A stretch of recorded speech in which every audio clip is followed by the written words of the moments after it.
গুণানন্দী Madhyapara Medina যাওয়া মন্দির কর্তৃক আয়োজিত তাফসীরুল কোরআন মাহফিল। এখানে হয়েছে কোরআন তেলাওয়াত প্রতিযোগিতা হয়েছে। আমি ব্যক্তিগত জীবনে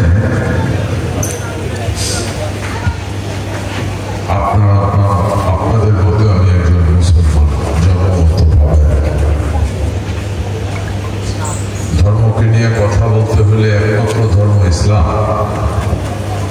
যাকে নিয়ে কথা যদি বলতে হয় আপনাকে ধর্ম সম্পর্কে জানতে হবে।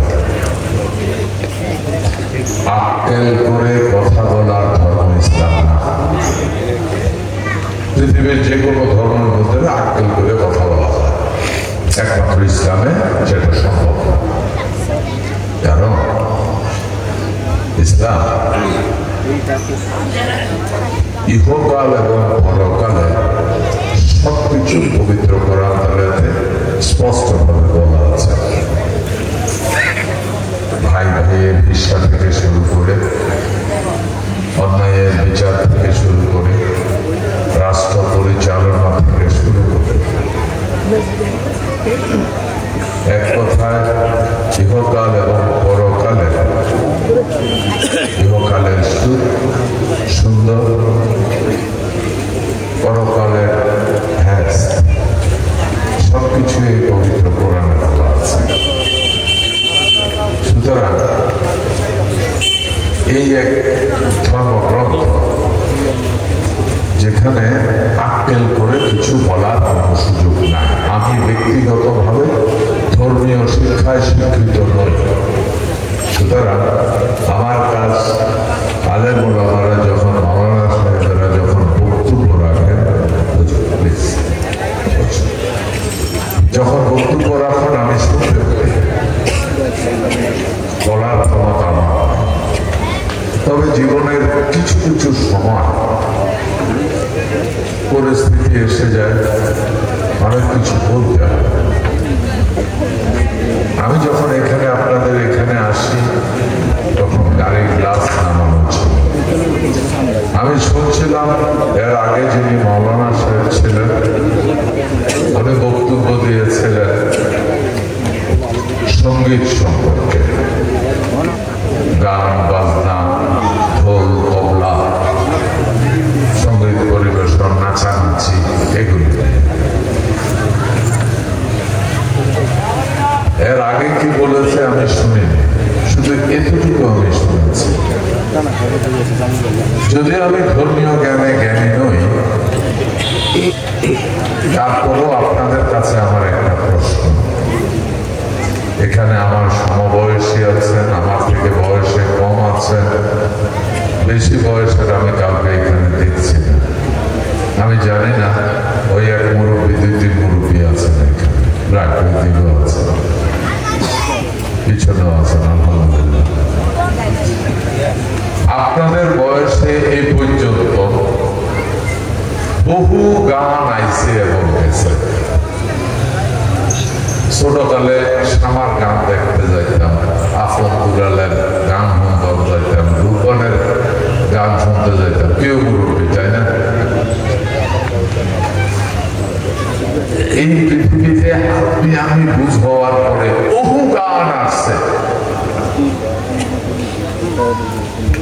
নির্দিষ্ট সময়ে এত পপুলারিটি পাইছে, একেবারে স্কাই লেভেলে। এক প্রজন্মের কাছে আমাদের ছোটকালে রূপনের গান মানে সবচেয়ে মজার গান। নতুন প্রজন্মের কাছে রূপনের গান বলেন, সে আপনারে ধুইরা ওই মায়ের দিব নইলে যাবে না, চিল্লাইস না। তার মানে আমি যা বুঝাতে চাচ্ছি, পৃথিবীতে একটা গানও পাবেন না যে 50 বছর পর্যন্ত পপুলার ছিল। বলেন আছে কোনো গান? একটা গান পাবেন, একটা সুরও পাবেন না। পৃথিবীতে একটা সুরে আছে,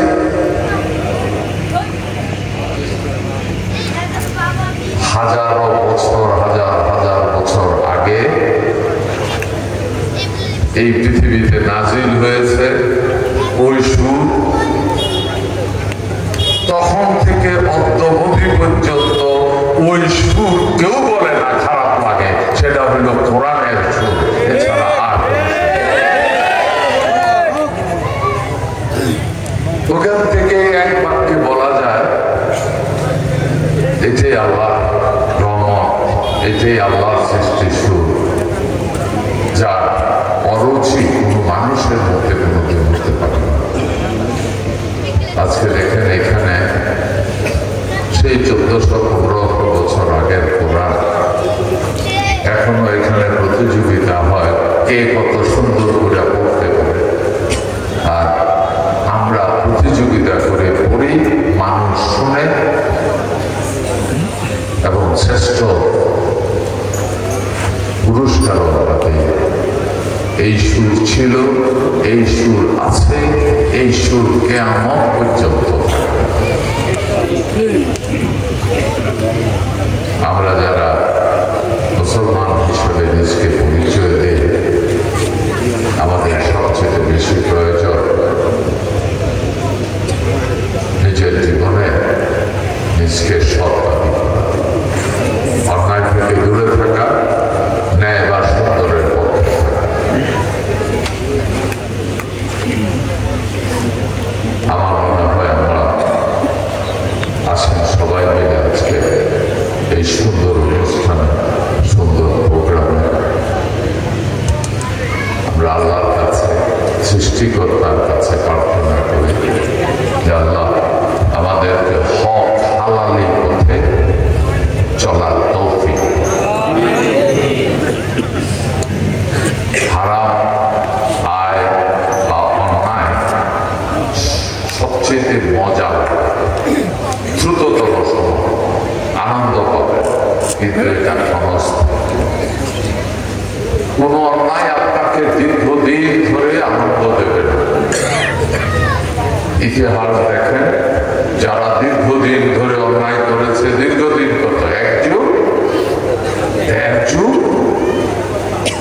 তারপর দেখেন তাদের পরিণতি। হাসরের মাঠে বিচার তো পরে আছে, এই দুনিয়ার বিচারেই তো জায়গায় ফিরে ফেলেছে, তাই না? অর্থ বিত্তের কি দাম আছে যদি সবকিছু ফেলে জঙ্গল দিয়ে ধরে দিতে হয়?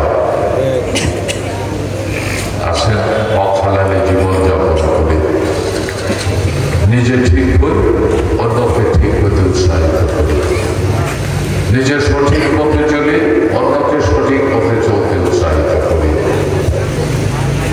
নিজে অন্যায় না করি, অন্যকে অন্যায় করতে বাধাগ্রস্ত করি। যদি কেউ তারপরে অন্যায় করে, অবশ্যই মুসলমান হিসাবে আমার সবচেয়ে বড় দায়িত্ব এবং কর্তব্য কঠিন ভাবে তার প্রতিবাদ করা। আপনাকে প্রতিবাদ করতে হবে। আমি বক্তব্য দীর্ঘায়িত করছি না, অ্যাকচুয়ালি আমার অনেকগুলি মিটিং ছিল। আজকে আমি একটা আমার ছোট্ট গল্প বলে, সত্য গল্প বলে মাওলানা সাহেব এখানে আসছে, এই জন্য সাহস পাচ্ছি। আমি জানি না ন্যায় করেছি কি অন্যায় করেছি। আমি একবার থাইল্যান্ড থেকে ফ্লাই করতেছি কোরিয়ান পুসান সিটিতে, বেশ লম্বা ফ্লাইট। আমার পাশে বসছে এক লোক, সে হইল অর্থোডক্স জুইস। আমি জুইস ধর্ম সম্পর্কে কিছু জানি না, তাও আজ থেকে মিনিমাম 35 বছর আগের কথা, অনেক ইয়াং ছিল। সে আমাদের ইসলাম নিয়ে প্রশ্ন করলো, বললো যে তোদের ইসলাম এটা কেন, এটা কেন, এই সে এতবার কেন তোকে নামাজ পড়তে হবে? দিনে 5 বার যদি তুই নামাজে খরচ, কাজ করবি কখন? এখন আমি তো আর ধর্মীয় শিক্ষায় শিক্ষিত না, বলেন মাওলানা সাহেব কি জবাব নেই? আমার বেটার লগে হাইরা যাবো, এটাও ভালো লাগতেছে, হাইরা যাওয়া তো ঠিক হয়েছে না। পরে বললাম আল্লাহ তুই মাফ করিস, দেখি কাঁধে ফিরলে হঠাৎ আল্লাহ তরফ থেকে মাথায় বুদ্ধি আমি বললাম যে দেখ, তোর খ্রিস্টান ইসলাম ধর্মে ইহুদি, কিন্তু পিওর ইহুদি, অর্থোডক্স ইহুদি, ওই যে ছোট্ট টুপি লাগায় এই যা। তাই বললাম যে দেখ 5 বার নামাজ পড়ার উপকারিতাটা তোরে আমরা করি। হুজুর গোসল করলে কত দোয়া করে দিয়ে আল্লাহ মাফ করে দেয়, কিন্তু কাঁধে ঠেলছি ইসলামকে বাঁচাতে নেই, ওইখানে আমি চিত্ত পেলাম। তাই বললাম যে দেখ নামাজ তো তুই শুধু দেখছো রুকু সেজদা, মানে অর্ধেক সোজা হয় আবার মাটিতে যায়, হ্যাঁ তাহলে তার বাইরে তো কিছু জানিস না, বলে না এর আগেও ঘটনা আছে। তোরা তো ইহুদি, তোরা নাকি অনেক জ্ঞান বলতো, দেখি মানুষের রোগ হয় কিভাবে, রোগের জীবাণু কিভাবে শরীরে যায়, মুখে দিয়া, নাকে দিয়া, চোখে দিয়া, কানে দিয়া, হাতে দিয়া, পায়ে দিয়া। কিছু কিছু জীবাণু আছে ডাক্তারেরা বলে যে খালি পায়ে হাইটেন না চাইলে আপনার ওই ধরনের রোগ আপনার শরীরে ঢুকবে। হ্যাঁ এটা ঠিক আছে। পরে আমার মধ্যে তুই কি ডাক্তারে জানোস কষ্ট মনে মনে কই আমি ডাক্তারের তো আমি হাতুড়ে ডাক্তার অর্থ লোকে তোর লেগে ভূত দিয়ে না করতে আছে, তো এটা ঠিক নেই। বলে হ্যাঁ এটা ঠিক। আয় আমরা এই নামাজ 5 ওয়াক্ত পড়ার আগে আরো কিছু কাজ আমরা করি, ওইটা বোধ তুই দেখোস না। বলে কি? বলে আমি তো প্রথম আমরা ডাইন হাত বাম হাত 3 বার করে দুই কুলি করি, নাকের ভিতরে ভানি দেই, মুখ দুই, পাও দুই, হাত দুই কোণে পর্যন্ত 3 বার করে 5 ওয়াক্ত নামাজ। তাহলে আমি 5 বার করে আমি সব কিছু ধুই, পরিষ্কার করি, তারপরে আমি যাই নামাজ পড়তে। এটাকে বলে উজু। এই 5 বার উজু করি বলে তুই দেখছ মুসলমানদের রোগ ব্যাধি কম হয়, ওইটা তো আমি জানতাম, নাহলে যাক আমি একে চালে দিচ্ছি। এরপরে স্বীকার করতে বাধ্য হয়েছে যে আমি তো এই জিনিস জানতাম না, তোরা এইভাবে 5 বার আইলেও এটা ধো, তাহলে এটা পবিত্র হওয়া।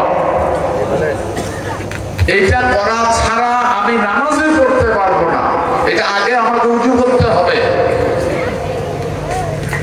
তারপরে সে বলল ঘটনাটা তো ভেরি ইন্টারেস্টিং, আমি তোর কোরআন স্টাডি করবো।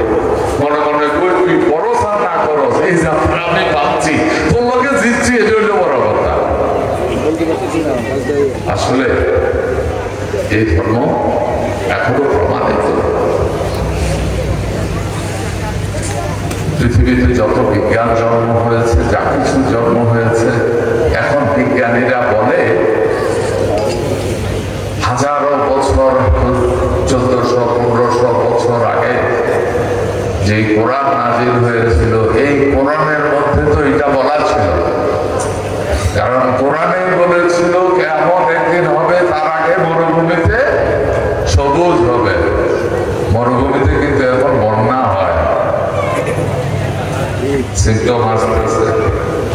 আসেন, বক্তব্য আমার শেষ। নাম মতো লোকে বসে আছে, কথা